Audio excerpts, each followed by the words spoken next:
Cantonment board అధికారులు ఏర్పాటు చేసిన అఖిలపక్ష సమావేశంలో కంటోన్మెంట్ ఎమ్మెల్యే శ్రీ గణేష్తో పాటు బీజేపీ, బీఆర్ఎస్ నేతలు పాల్గొన్నారు. ఎస్ఐఆర్ అమలుపై ఉన్న అనుమానాలకు అధికారులు వివరణ ఇచ్చారు.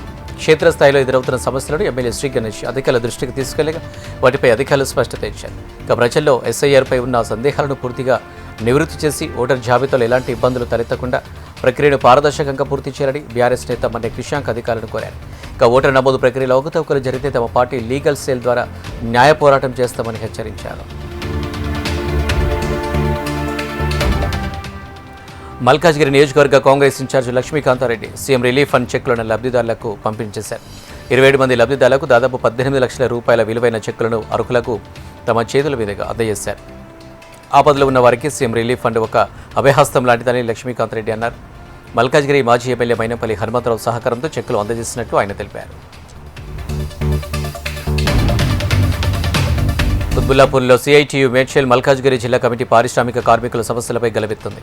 అన్ని పరిశ్రమల్లో రాష్ట్ర ప్రభుత్వం నిర్ణయించిన కనీస వేతనాలు వెంటనే అమలు చేయాలని సిఐటియు జిల్లా ప్రధాన కార్యదర్శి అశోక్ డిమాండ్ చేశారు.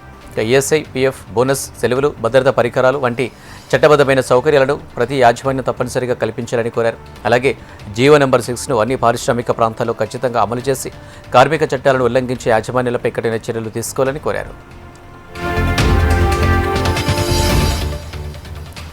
సికింద్రాబాద్లో ఎస్ఐఆర్ కార్యక్రమం అమలుపై మాజీ మంత్రి తలసాని శ్రీనివాస్ యాదవ్ తీవ్ర విమర్శలు చేశారు. ఎస్ఐఆర్ ప్రక్రియ సక్రమంగా కొనసాగడం లేదని, ఈ నెల 25 వరకు గడువు ఉన్నప్పటికీ గ్రేటర్ హైదరాబాద్లో కనీసం 10% కూడా పూర్తి కాలేదని ఆరోపించారు. 2002 నాటి వివరాలు సమర్పించడంలో ప్రజలు ఇబ్బందులు ఎదుర్కొంటున్నారని, ఎస్ఐఆర్ చేపట్టిన విధానంలోనే లోపాలున్నాయని వ్యాఖ్యానించారు. ఎన్నికల కమిషన్ ఈ ప్రక్రియలో విఫలమైందన్నారు. ఈ అంశంపై ప్రభుత్వం కూడా తగినంత శ్రద్ధ చూపడం లేదని తలసాని విమర్శించారు. తెలంగాణ భవన్లో యువ సంగ్రామ సదస్సు పోస్టర్ ఆవిష్కరణ కార్యక్రమం జరిగింది. ఈ కార్యక్రమంలో మాజీ మంత్రులు Talasani Srinivas Yadav, Sabitha Indra Reddy, L Ramana, MLA Sudhi Reddy, MLC యువజన విభాగం రాష్ట్ర అధ్యక్షుడు షమీపూర్ రాజు, మాజీ ఎంపీ రావుల చంద్రశేఖర్ రెడ్డి పాల్గొని యువ సంగ్రామ సదస్సు పోస్టర్ను ఆవిష్కరించారు. 2 లక్షల ఉద్యోగాలు ఇస్తామని కాంగ్రెస్ నిరుద్యోగులను మోసం చేసిందని మండిపడ్డారు. ఈ నెల 18న సరూర్ నగర్లో యువ సంగ్రామం పేరుతో భారీ సభ నిర్వహిస్తున్నామని అన్నారు బీఆర్ఎస్ నేతలు.